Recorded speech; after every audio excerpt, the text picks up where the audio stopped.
Halo, selamat datang di video tutorial penggunaan aplikasi Eucalyptus Electronic Rekam Medis di Rumah Sakit Umum Daerah Dr. Pirngadi, Kota Medan. Kali ini kita akan membahas tentang bagaimana penginputan pelayanan oleh dokter di Eucalyptus. Ini adalah tampilan login dokter setelah berhasil login di aplikasi Eucalyptus. Tahapannya yaitu kita buka menu halaman utama, kemudian kita klik di rawat jalan, karena rawat inap dan operasi belum berfungsi ya. Kemudian di rawat jalan ini diklik antrian. Nah, di sini akan nampak pasien-pasien yang sudah diregistrasi dan sudah diberikan asesmen awal oleh keperawatan. Jadi, dokter tinggal mengklik panggil. Kita contohkan pada Putri Shelly. Setelah dipanggil, kita klik tombol datang. Oke, maka tampilan berikutnya akan langsung pada pengisian SOAP. Karena sebelumnya sudah dilakukan asesmen awal oleh keperawatan, oleh perawat yang ada di poli.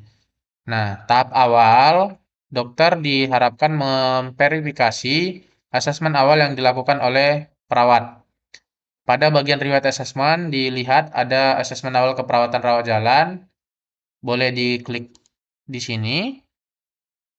Kemudian dokter silakan memeriksa apa yang diisikan oleh perawat di poli. Jika semua sudah sesuai, maka dokter bisa langsung memberikan bintang pada fitur bintang ini. Nah, jika ada koreksi, silakan mencentang pada tombol koreksi, kemudian isikan apa koreksi dari dokter. Jika sudah, klik simpan.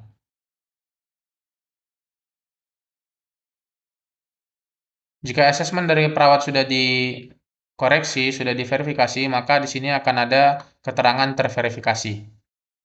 Nah, kemudian jika dokter merasa asesmen dari perawat sudah tepat, sudah sesuai, maka dokter langsung saja mengisikan SOAP. Namun jika dokter ingin mengisikan asesmen awalnya, karena merasa masih ada perlu tambahan, boleh diklik pada bagian kiri asesmen awal.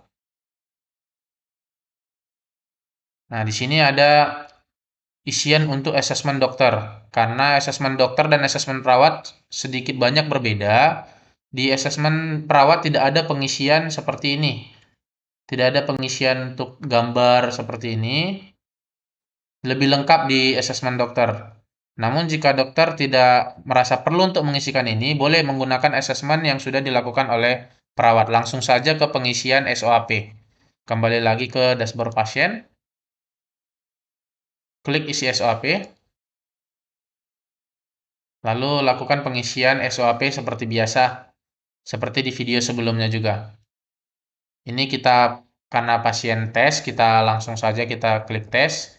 Namun jika dokter ingin mengisikan detail keluhannya, silakan klik seperti video sebelumnya, detail keluhan. Nah, di sini ada subjektif. Di sini untuk saat ini di aplikasi ini ada subjektif yang bisa langsung diklik-klik. Ini untuk pasien-pasien di poli THT. Kenapa hanya untuk pasien di poli THT? Karena hanya dari poli THT yang sudah memberikan data dan bermohon meminta untuk diberikan fitur seperti ini. Nantinya jika poli-poli lain memberikan data dan meminta untuk dibuat fitur seperti ini, maka kami akan menambahkan fitur seperti ini juga untuk pasien-pasien di poli yang lain. Namun untuk saat ini hanya untuk poli THT, jadi ini di close saja.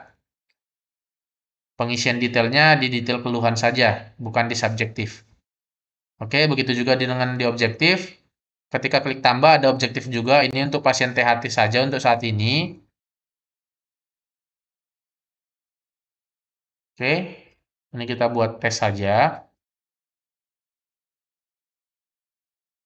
Kemudian di asesmen ini untuk dokter, ada diagnosis medis dan diagnosis KSM. Boleh diklik satu-satu.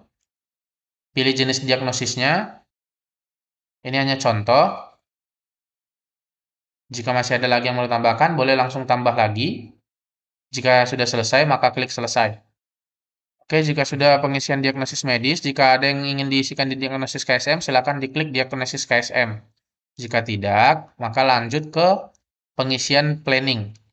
Di pengisian planning, silakan klik tambah, kemudian pilihkan rencana-rencana apa yang akan diberikan untuk pasien.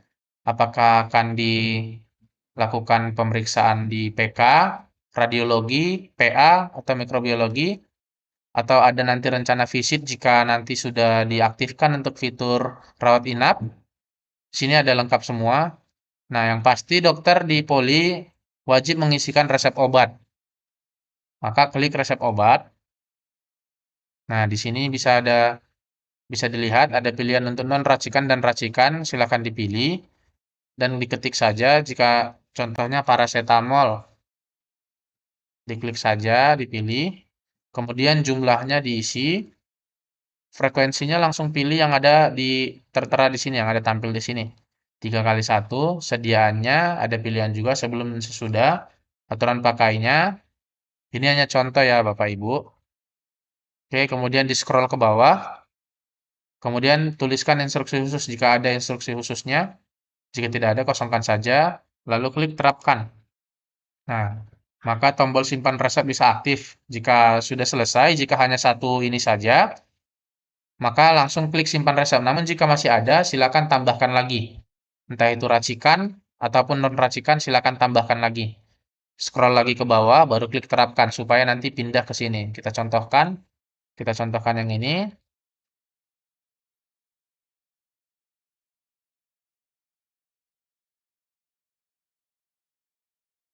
Maka akan otomatis langsung masuk ke samping sini. Oke, jika sudah selesai, kita klik simpan resep. Oke, maka akan nampak di detail. Inilah akan langsung otomatis nantinya masuk ke farmasi. Oke, kemudian yang berikutnya di kolom implementasi kita isikan klik tambah, tindakan umum. Ini adalah tindakan yang langsung diberikan oleh dokter di ruangan kepada pasien. Nantinya tagihannya akan otomatis masuk ke billing pasien yang akan langsung dibayarkan oleh pasien atau diklaim di BPJS. Jika tidak ada, close saja. Namun jika ada, silakan diisikan tanggalnya, kode ICD-nya, tindakan, informasi, dan dokter. Jika dokternya ini tidak pas, boleh dihapus. Namun jika ada mau ditambahkan pelaksananya, silakan klik tambah pelaksana, masukkan nama dokternya. Oke, jika sudah selesai, nantinya klik tambah. Jika tidak ada, tinggal klik tombol close. Oke, ini kita buat tes saja. Nah, di bagian paling bawah ada pilihan pulang, konsul, evaluasi, dan rujuk rawat inap. Untuk saat ini, rujuk rawat inap tidak bisa, karena belum berfungsi untuk rawat inap. Di tombol evaluasi, kita bisa bikin catatan. Catatan dari hasil pemeriksaan pasien tersebut. Nantinya bisa dilihat di riwayat pasien ketika pasien datang lagi di hari berikutnya. Oke, jika tidak ada, close saja. Kemudian di sini ada fitur konsul. Jika pasien ingin dikonsultasikan ke poli lain, maka kita gunakan fitur ini. Namun jika tidak, boleh di-close saja. Contohnya jika misalnya pasien ini kita konsul ke poli THT. Oke. Kita pilih contohnya THT umum. Nanti kita pilih diagnosis rujukannya. Kemudian kita pilih dokternya, ini langsung ada tertera. Kita pilih. Namun jika kita tidak memilih dokternya, maka dokternya bebas nantinya, tidak dispesifikasikan ke dokter mana gitu. Namun jika kita ingin mengkonsulkan ke salah satu dokter, maka langsung kita pilih saja nama dokternya. Misalnya dokter Patar. Oke. Kemudian kita isikan diagnosis umumnya. Kita pilih status citonya, non cito atau cito. Kemudian kita isikan catatan di bagian keterangan klinik terpenting untuk catatan ke dokter yang akan menerima pasien yang kita rujuk tadi. Jika sudah, klik simpan. Oke, ini karena tidak, maka saya close saja. Kemudian, jika sudah selesai, tidak ada yang mau ditambahkan lagi, kita klik pulang. Kita isikan tanggal keluar rumah sakit. Setelah diisikan tanggal KRS-nya, kemudian kita memilih keterangannya apakah dia pasien pulang berobat jalan, atau dirawat, atau dirujuk, atau pulang, atau konsul lagi di internal poli di rumah sakit. Kemudian tindak lanjutnya silakan diisi.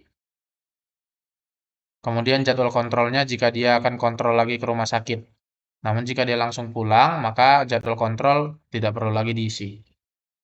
Jika dia kontrol, kita isikan, namun jika pun tidak, nggak apa-apa, langsung disimpan saja. Oke, ini kita tidak buat dia kontrol, kita buat dia langsung pulang. Maka langsung kita klik simpan, maka otomatis SOAP tadi juga tersimpan.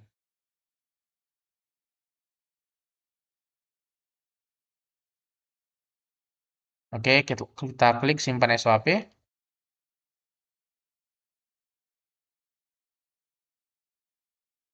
Oke, begitu saja. Jika sudah selesai, maka pasien sudah selesai dilayani dan tinggal menunggu di check out oleh perawat. Namun, jika masih ada kesalahan penginputan atau ingin ditambahkan inputan pelayanannya, ini dokter tidak diberikan akses, maka yang dilakukan adalah melakukan permohonan pembukaan akses oleh dokter kepada instalasi TIK. Maka nanti instalasi TIK akan membukakan akses supaya dokter masih bisa mengedit CPPT-nya tadi. Oke, di sini di bagian kanan bisa kita lihat ada riwayat assessment, ada riwayat CPPT, ada riwayat kunjungan, riwayat pemeriksaan PK, hingga ada verifikasi SOAP. Oke, cukup sekian video kali ini. Karena video sebelumnya juga tutorial penginputan pelayanan di login perawat sudah cukup jelas. Seperti di dokumen klinis ini juga penjelasannya sama seperti di video sebelumnya ya. Di sini kita bisa melihat dokumen-dokumen klinis hasil penginputan pelayanan kita di Eucalyptus. Jika pasien yang tadi sudah selesai dilakukan penginputan, sudah dipulangkan, maka bisa dilanjut ke pasien berikutnya. Kembali lagi ke halaman utama, klik rawat jalan, klik antrian, kemudian lakukan langkah-langkah seperti yang tadi, mulai dari panggil, kemudian datang, kemudian lakukan pemeriksaan asesmen yang dilakukan oleh perawat, lalu lanjut lakukan pengisian SOAP, kemudian selesai.